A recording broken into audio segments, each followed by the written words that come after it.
When it comes to playing guitar, everything that you do has to be able to be used in actual music.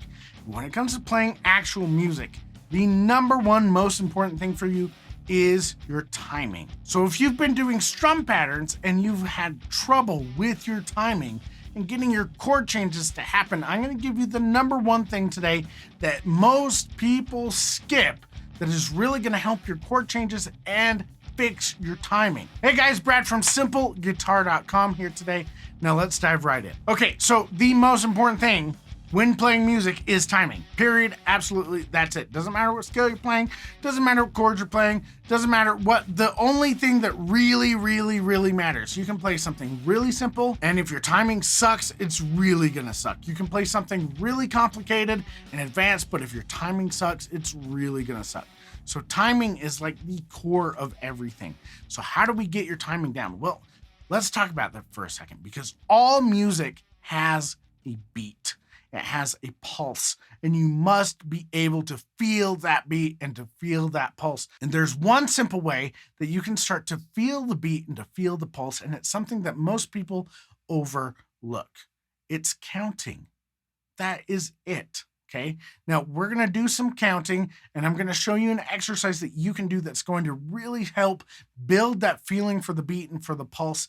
And that way you're going to have a actionable exercise to do today so that you can start to develop your sense of timing and your rhythm. First, let's talk about counting, okay? When it comes to counting the beat, most music that you hear today, and most of the music of the last 50, 60, 70 years happens in 4/4 time. That means that there's 4 beats per measure, and quarter notes are the type of note that we give the beat to. So if we have 4 quarter notes in a measure, we count them 1, 2, 3, 4, right? So I'm just gonna clap to the beat. I'm gonna go 1, 2, 3, 4, 1, 2, 3, 4, 1, 2, 3, 4. Now what's key about the beat is the beat generally is steady. So every single beat, every single quarter note is the same length, the same distance from each other, okay? One of the biggest things you can do is when you are hearing music, whether it's in the car or it's in the store or you're waiting in line somewhere or something,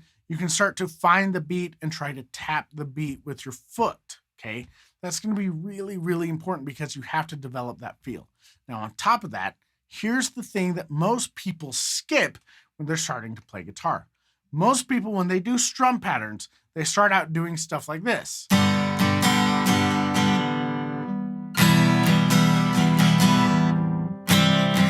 We don't want that. We don't want your strum patterns and your strumming to sound like that, where you have to stop because your timing is bad.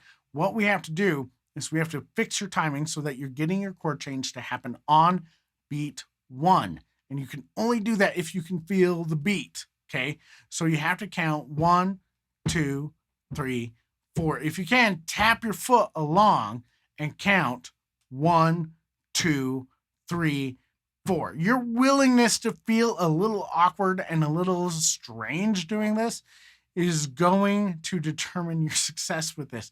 You got to do things that you're going to be a little bit uncomfortable with and make a little bit of a fool of yourself with things that are a little bit uncomfortable. The more that you do that, the better you're going to get. So let's take 2 chords here. What we're going to do is we're going to play the rhythm that most people skip. We're going to play what's called whole notes. A whole note is a note that you play once and you let it ring out for 4 beats. So you're going to count it and play 1, 2, 3, 4. 1, 2, 3, 4. Here's the trick. Whenever you have to change chords with whole notes, the number one goal is to change and hit that next chord on beat number 1. Not after beat number 1, not before beat number 1, but right on beat number 1. If you are not counting, that won't happen. Okay, so counting is important. I have to tell this to drum students all the time, including my own son. Count your rhythms, right? It's important. So let's do this. I'm gonna do 2 chords. I'm gonna do E minor and I'm gonna do C. So your typical E minor open chord, 1, 2, 3, 4, and C, 1, 2, 3, 4, and back and forth. Just E minor and C, just like that. Now your E minor chord is the 2nd fret on your 5th string with your 2nd finger, and the 2nd fret on your 4th string with your 3rd finger, and your other 4 strings are all open, so we're playing all 6 strings. Your C chord, first finger on the first fret of your second string, third string's open, second fret on the fourth string with your second finger, and then your third finger on the third fret of your fifth string. And we're only playing strings 1, 2, 3, 4, and 5. So do not hit your sixth string. I just touched mine so it's muted. Okay, so let's try this together. Let's see how good your timing is, okay? What I'm gonna do, I'm gonna count off and we're gonna go slow. We're gonna go 1, 2, 3, 4, and we're gonna just do this. And the goal is to hit that change on beat 1. So let's try it. 1, 2, 3, E minor, 1, 2, 3. Now C, 1, 2, 3. Back to E minor, 1, 2, 3. Now C, 1, 2, 3. E minor, 1, 2, 3. C, 1, 2, 3. E minor, 1, 2, 3. Now C, 1, 2, 3. E minor. Okay, now that is a great sounding thing when you get the timing down. Now here's the cool thing. Even if you're just playing something really simple like those two chords and you're just playing half notes, if it's in time, it's gonna sound good. Okay, now you can do this with any chords. Okay, so anytime you have a chord change giving you trouble, take them and do this with it. Make sure that your timing is good. 1, 2, 3, 4. 1, 2, 3, 4. 1, 2, 3, 4. 1, 2, 3, 4. 1, 2, 3. Right. The big thing is going to be by doing that, by taking two chords and just playing whole notes, counting your beat and making sure that you shoot for getting your change to happen on beat 1.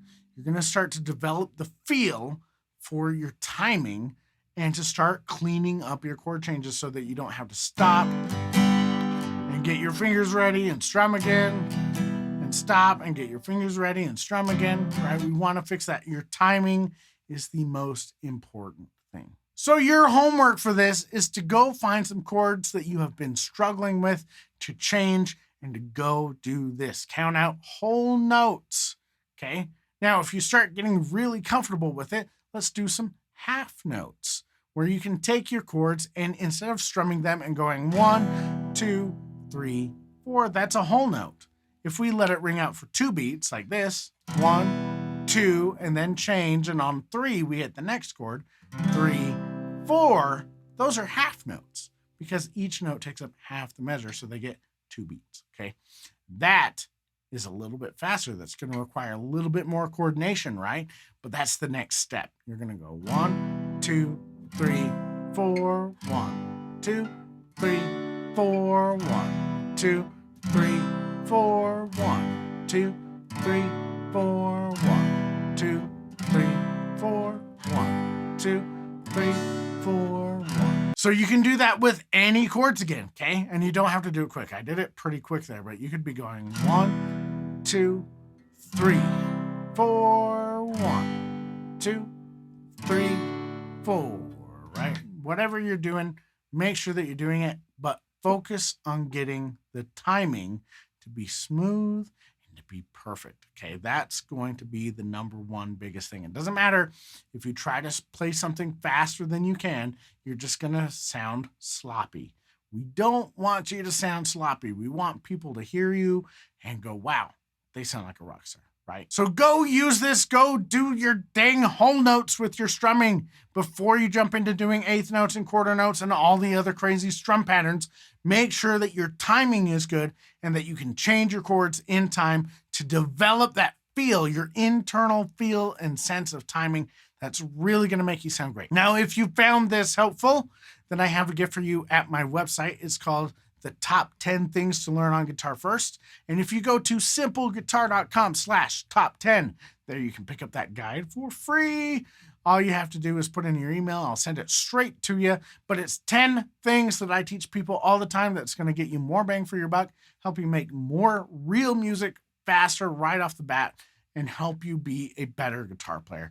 Now, along with that little hint, there's 17 videos that go with all 17 points within the guide. Okay, it's not just something that you read, it's interactive. You can get in and you can go deeper with the videos that go along with that guide.